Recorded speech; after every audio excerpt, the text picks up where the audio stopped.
Okay, so magandang tanghali po. It's 11:39 sa Calamba. And today, may interview po namin na isang volunteer worker. So, una-muna, i-introduce mo sa sarili mo, like your name, occupation, kung ano man yung ginagawa mo. Okay. So, hello po. My name is Joram Shadrach P. Cuales. I am a student from Calamba Institute, currently grade 12 po. ABM syempre. Kasi, yan, money. Pero, bale, ako po isang volunteer worker at isang student leader sa aming school, sa aming church, and of course, sa aming barangay. So, papakilala ko sarili ko, ano ba? Simple introduction. Siguro, masasabi kong, ako yung kuya ng aming barangay, isa po sa mga kuya ng barangay.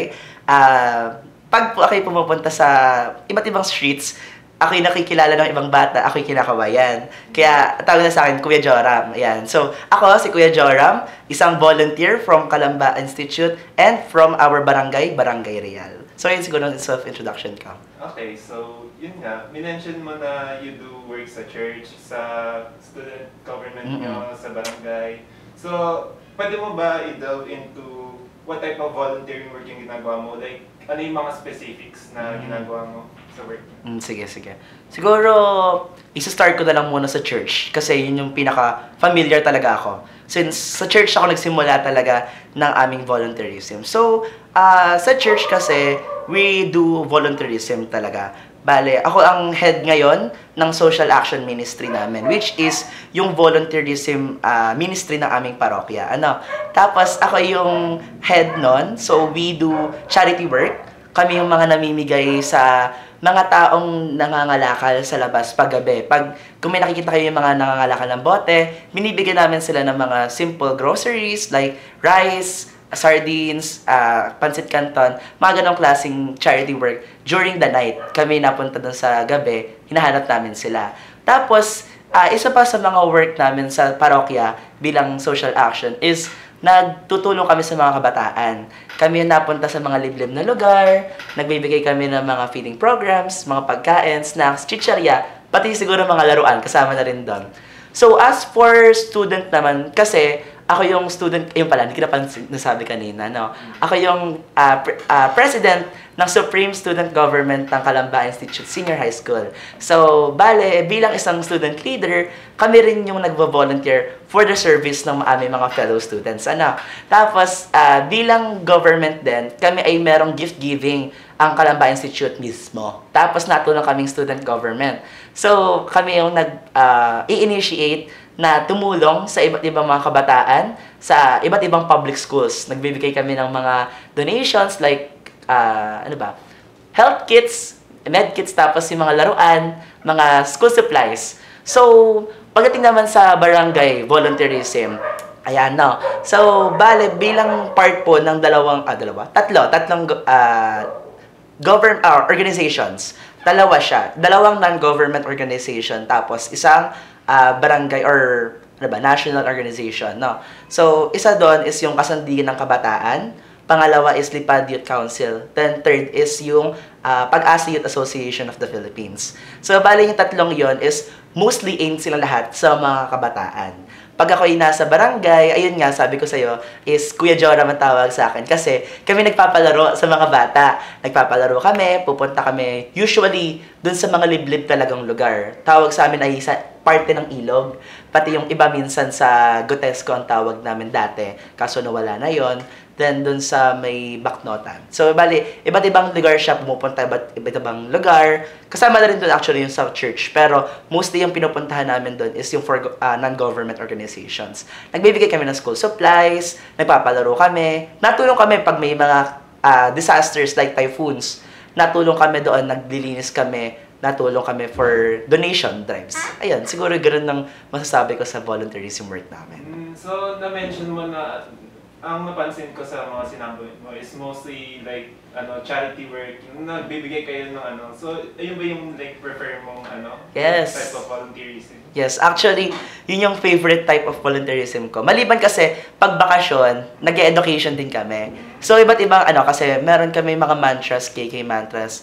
Tapos, ang ginagawa namin is, bawat mantra na yon ay meron kaming nakalaan na program. So, kalinisan, kaayusan ng kapwa. So, yun. Iba't iba siyang mga K-mantras. Tapos, yung pinaka-favorite ko kasi doon is yung pag-charity work and pagtuturo sa mga bata. Very close to my heart kasi mga bata na nakikita na ko, lalo na yung pag mga nagkukulitan yung dalawa, kanyari, sabi namin, group yourselves in two, tapos nagkakagulo na sila lahat.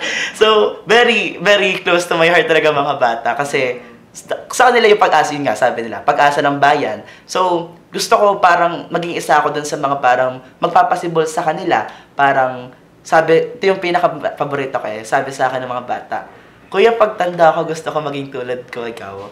Yun ang nakaka-warm sa heart. Kasi, wow, nakapag-influence ako ng isang kabataan tulad ko.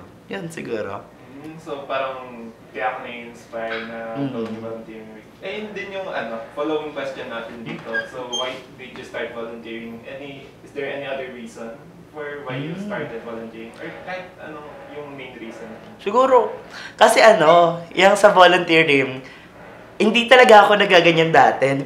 Actually, very spontaneous siya nangyari sa akin kasi nung nagsimula ako sa church, kanta lang talaga siya. Choir lang siya, nakanta ako. Tapos, nag-bloom into siya sa yung pinsan ko, inaya na ako, sabi, tara, join tayo ng ganitong organization. Sabi ko, hindi naman ako nagaganyan nakakatamad. Tapos may klase pa ako, dami kong gagawin. Pero, sumakto, bakasyon. Sabi ko, sige, try ko. Ang nangyari, nagdire-diretso. Yung literal na sasabihin na sa akin ng nanay ko, uuwi ka pa ba? Kasi, lagi na ako nasa labas. Kung hindi nagpi-feeding program, meron kami mga tinuturoang bata. Kung hindi nasundo ng bata, nakanta ako sa parokya. Kaya, ang nangyari, nagsimula ako talaga is very spontaneous. Very biglaan lang talaga siya. Tapos, siguro, sabi nga nila, pag may plano talaga si Lord, matutuloy talaga siya. Siguro ito yung plano sa akin ni Lord. Kaya, ayun, nagtuloy-tuloy talaga siya. Hanggang ngayon, parang magto 2 years, 1 year. Ganon, lagpas na. Yan. So, I guess following question ko na din to. Kamusta ba ang your personal feelings dun sa volunteerism work mo? Like, sure, napapansin ko kasi na very positive ka about dun sa mga ginagawa mo. Pero, are there any times na nahirapan ka or have you faced any difficulties? Was there a point that medyo naisip mo na medyo mahirap to para sa akin? What are your general thoughts? Ang funny ng timing mo actually sa tanong na yan. Kasi, ayun, to be honest, mahirap talaga kasi. Bilang, yun nga, graduating student ako ngayon, grade 12, very hirap sa schedule. Kaya nabanggit mo yung nahihirapan ba ako or whatever na na-face kong challenges sa pag-volunteerism. Actually, marami. Kasi, bilang isang student leader, tas barangay youth, then parish pa, nahahati kasi yung oras ko. To the point na even yung me time ko, na dapat nasa akin na talaga, is napupunta na dun sa, yung focus ko, dun sa pag-volunteer. Kasi wala naman, ang kapalit lang naman talaga dyan is yung satisfaction na makatulong ka sa kapwa mo yung makapag-serve ka. Hindi naman lagi may pera or may makukuha kung ano mang kapalit Talagang volunteerism nga kasi siya. Kaya, minsan mapapa-question ka na lang talaga kung worth it ba yung ginagawa ko? Meron ba akong nagagawa? Pero at the end of the day kasi, pag nakita mo yung ngiti ng mga bata, talagang mapapasabi ka na lang na tama lang, buti naman pala sa mama ko. Kasi very, very, nakaka-heartwarming pag nakita mo na yung reactions ng mga bata. Yung parang naging worth it yung pagod, yung mga sacrifices. Kasi sa volunteerism is all about sacrifice talaga Kaya, ayun, sobrang happy ako pag nag-fruit yung labor namin. Tapos, hindi nasasayang, kumbaga. Kasi sobrang sayo ng mga bata. Usually, pag nakikita namin sila, parang nagme-melt away yung pagod, yung stress. Kahit nangyayari is, gusto ko nang hatiin yung katawan ko. Kasi, gusto ko pumunta dito sa isang lugar. Kasi merong isang event dito. Pero sa kabila, meron din. Kaya sabi ko, Lord, pwede bang dalawain ko yung katawan ko? Pero ayun, pag nagagawa ng paraan, masaya.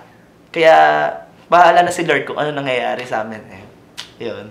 So parang nagiging reward na din siya sa'yo yung yung result nung pag-volunteer mo. Like yung nakikita mo, nakakatulong ka talaga sa community mo, sa church mo, and sa school nyo. Yes. So, pero na-mention mo din na parang yun nga, kailangan mo hatiin yung sarili mo sa dalawa.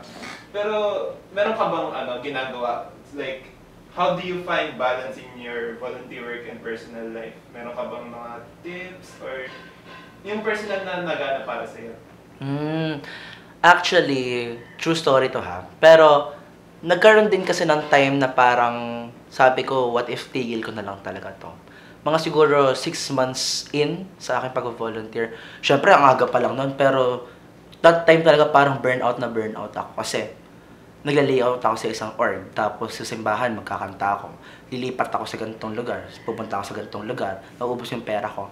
Tapos, sabi ko na lang parang may patutunguhan pa ba talaga yung mga ginagawa ko. Pero, parang nagagawa ko siya ng paraan pag binabalance ko yung time ko. Managing your time. Natuto ako noon nung time na sobrang burnout na talaga ako. To the point na lahat, tinigil ko talaga siya. Nag-focus na ako sa school, sabi ko, wala mo na po akong i-entertain na pagpunta or whatever. Mga last year, December, ganon. Pero, sabi ko, sige, restart. Ayos ulit tayo, no? Mag-time management tayo. Hindi laging sa bawat panahon, makakapunta tayo sa lahat ng lugar. Lahat ng orgs, hindi natin mapupuntahan. Kaya, choose wisely, kumbaga. Maglagay ka ng importance. Ano ba yung mas mabigat na kailangan mong puntahan? Yun bang sa church? Or yung sa student government? Or yung bang sa barangay? Mas mahalaga ba yung pagpupuntahan kong event na ito? Or mas fulfilling ba yung mafe-feel ko pag pumunta ako dito sa lugar na to? Binalance ko siya by putting time sa bawat area ng volunteerism ko, no? Naglagay ako ng time na pag Sunday, church lang talaga yon. Saturday, sige, pwede to sa org. Basta pag Monday to Friday, very minimal work lang ang gagawin ko kasi mag-focus ako sa studies.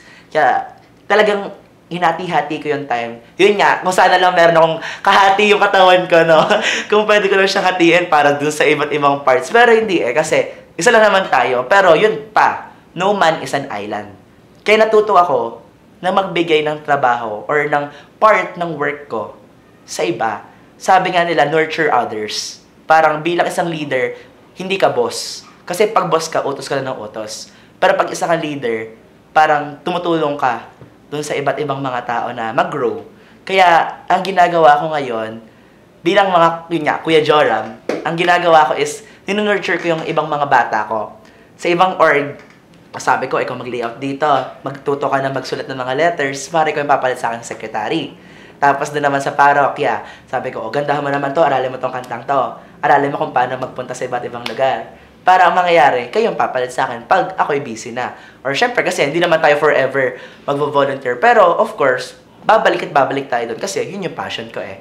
Yung pagtulong sa iba't ibang kawa. So, ayun. Siguro yun naman sabi kong sagot sa question mo. Kasi, just manage your time and give chance to others. Yun siguro yung pinaka-type ko.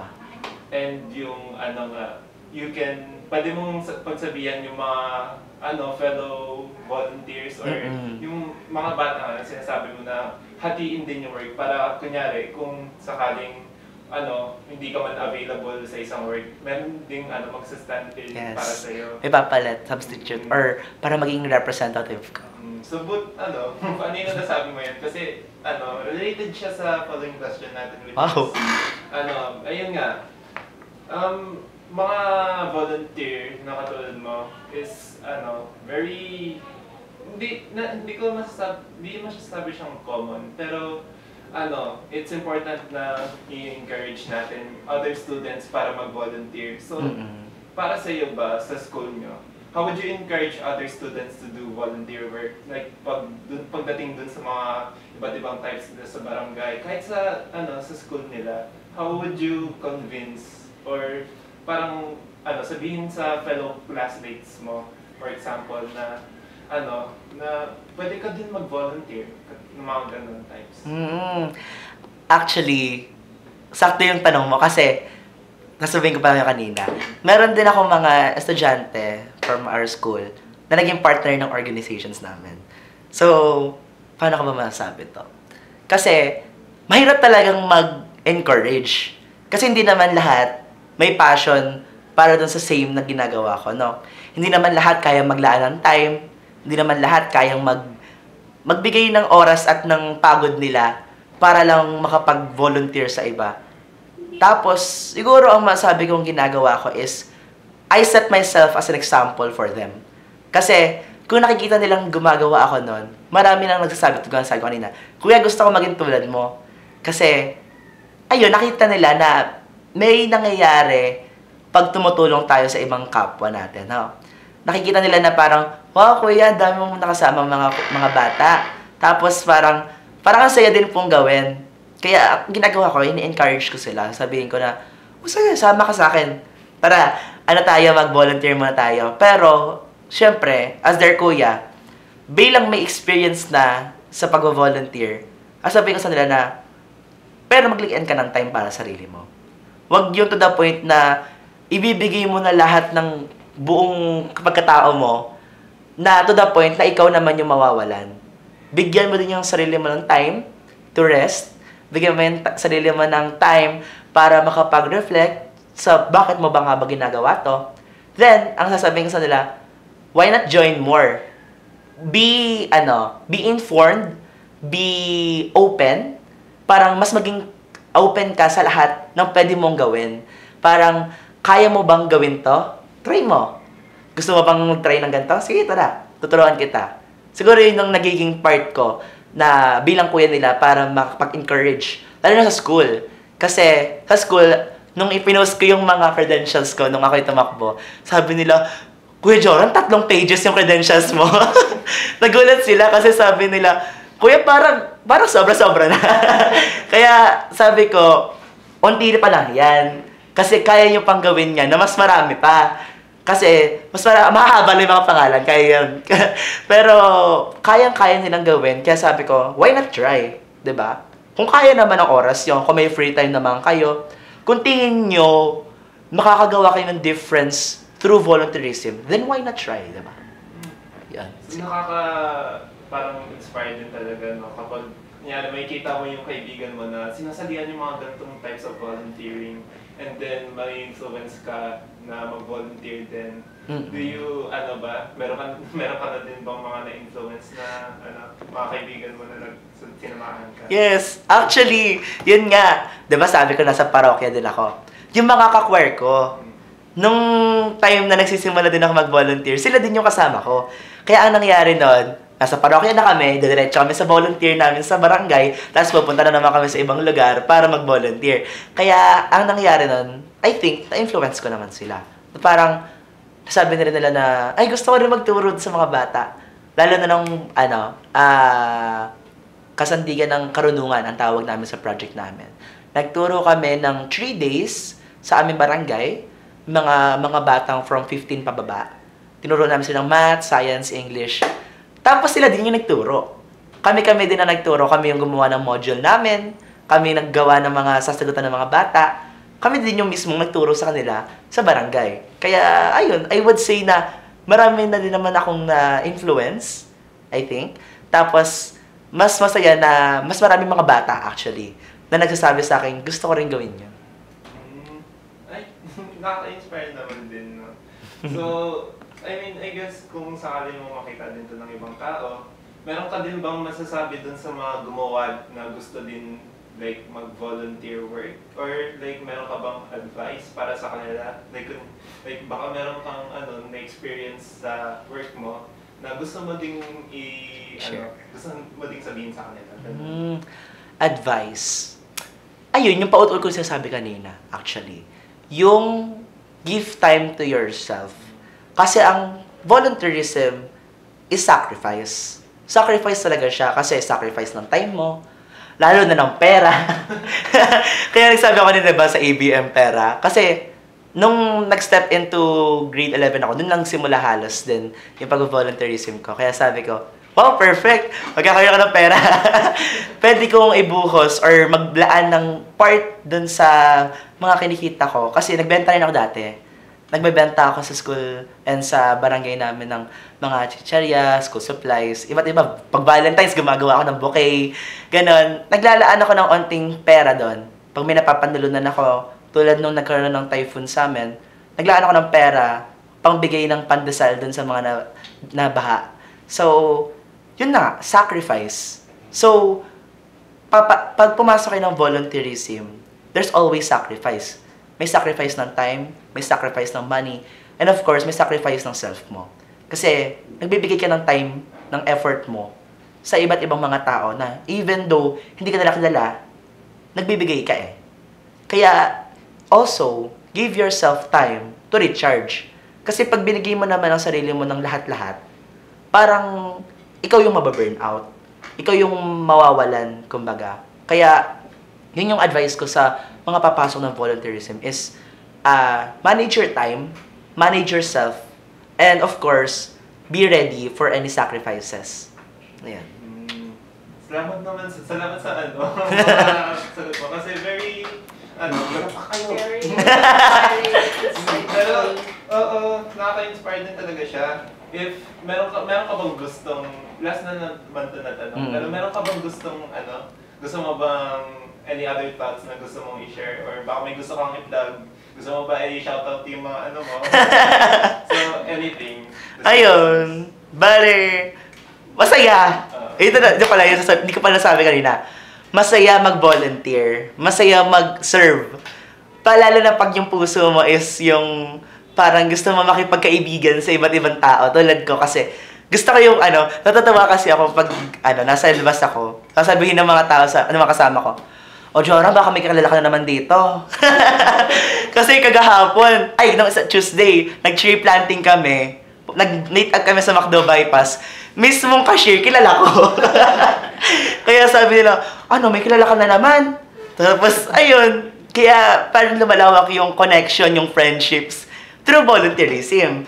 Marami ako nakikilalang tao, marami ako nakikilalang friends, mga bagong friends, na kahit sabihin natin, sila yung working na, ako grade 12 pa lang. Pero yung band namin, parang lang, tropa-tropa lang, ay tol, ganun. Kasi, yun, best, okay ka ba? O tol, okay ba tayo? Ganun lang sila kasi, yun, yung mga friends, naging friends mo talaga yung mga kasama mag-volunteer. Lalo na yung parang nagkakaroon kasi kayo ng parang bonding. Pag nagvo-volunteer kayo, every event, may kasama kayong t-shirt, may kasama kayong mga, kung ano-ano, mga merch na makukuha nyo doon. Minsan may pagkain pa. Tapos, hindi man lagi, pero lagi kami, makikita mo lagi na parang happy. Kasama mo masasaya sila. Minsan magkaka-problems, pero maayos. Kasi syempre, magkakasama kayo doon It's, yung teamwork, one for all for one nga. Parang, hindi naman sa Itbulaga, pero one for all, kasi ikaw, para sa lahat, tutulong ko sa lahat, pero all for one purpose is to mag-serve. Magtulong ka sa ibang tao. So, ayun, siguro, basta in the end of the day, masaya mag-volunteer, just keep it in control. Yun lang. Yes! Thank you. Na tayo sa interview. Yan. Thank you, Makuma College. Freelance ka. Wow!